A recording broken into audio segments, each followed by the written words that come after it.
Ma'am, আমি তো শুধু আমার খাবারটা খাচ্ছিলাম, আপনি আমার খাবারে লাথি কেন মারলেন? লাথি মারবো তো কি করবো? ভুলে যাস না এটা কোনো খাবার খাওয়ার টাইম নয়। আর তুই একটা সিকিউরিটি গার্ড, নিজের কাজ না করে সাত সকালে এসে খাচ্ছিস এখানে।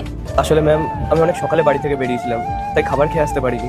আসলে আমার শরীরটা না ভালো না, আমাকে ওষুধ খেতে হবে। ওই ওষুধটা খাওয়ার জন্যই আমি খাবারটা খাচ্ছিলাম। আচ্ছা, তো তোর শরীর খারাপ আর সেটার প্রবলেম কিন্তু আমার না। আর তুই কি বলছিস ওষুধ খেতে হবে? তো যখন ওষুধে খেতে হবে সেটা ঘর দেখে আসতে পারতিস, আর খাবার খাওয়া থাকলে সেটা ঘর দেখে আসতে পারতিস। এটা কোনো জায়গা নয় খাবার খাওয়ার। শোন, এখানে তুই ছাড়া না আরো বড় বড় মানুষরা কাজ করতে আসে, তারা কাজই করতে আসে।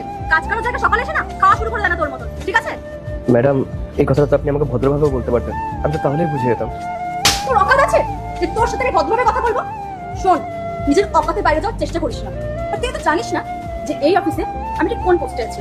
আমি এই অফিসের ম্যানেজার, তো আমি যা বলবো সেটাই হবে। আর বেশি বাড়াবাড়ি করলে না তোকে এই চাকরি থেকে আমি ছাঁটাই করে দেবো। আল্লাহর নামটি দেখে যে এড়িয়ে যাবে তার মনের ইচ্ছা কখনোই পূরণ হবে না। তাই আল্লাহর এই নামটির জন্য একটি লাইক এবং সাবস্ক্রাইব করে যাও। শ্রুতি, তুই এসব কি করছিস? তুই ওর গায়ে হাত কেন তুললি? আরে তুই এসব মানুষদের চিনিস না, এরা না ঠিক এরকমই হয়। দেখছিস না, একটা সামান্য দুটো সিকিউরিটি গার্ড সকালে এসে কাজ না করে খাওয়া শুরু করে দিয়েছে। এটা কোনো খাওয়ার টাইম হলো?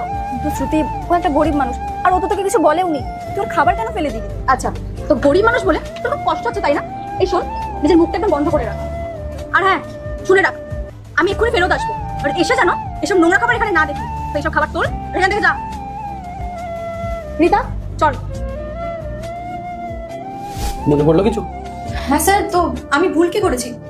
দেখুন স্যার, ও একটা সামান্য সিকিউরিটি গার্ড, আর ও সকালবেলা নিজের কাজ না করে খাচ্ছিল, ব্রেকফাস্ট হচ্ছিল। আপনি নিজেই বলুন না, এই অফিসে তো আমিও কাজ করতে আসি বা আরো মানুষ আছে কাজ করতে আসে, সবাই বাড়ি থেকে খেয়ে দিয়ে আসে, কিন্তু ও বাড়ি থেকে কিছু না করে এসে এখানে খাচ্ছিল। তো আমি ভুল কোথায় বললাম? আর আমার মনে হয় আমি যেটা করেছি ঠিকই করেছি। ওর তো এরকম মাঝখানে বসে খাওয়াটা উচিত হয়নি, তাই না? তুমি একবারের জন্য ওর কাছে কারণটা জিজ্ঞাসা করেছিলে যে কেন এত সকাল সকাল খাচ্ছিল এখানে বসে? স্যার, আপনি এটা কিরকম কথা বলছেন? এখন আমি ওর কাছে কারণ জিজ্ঞেস করবো?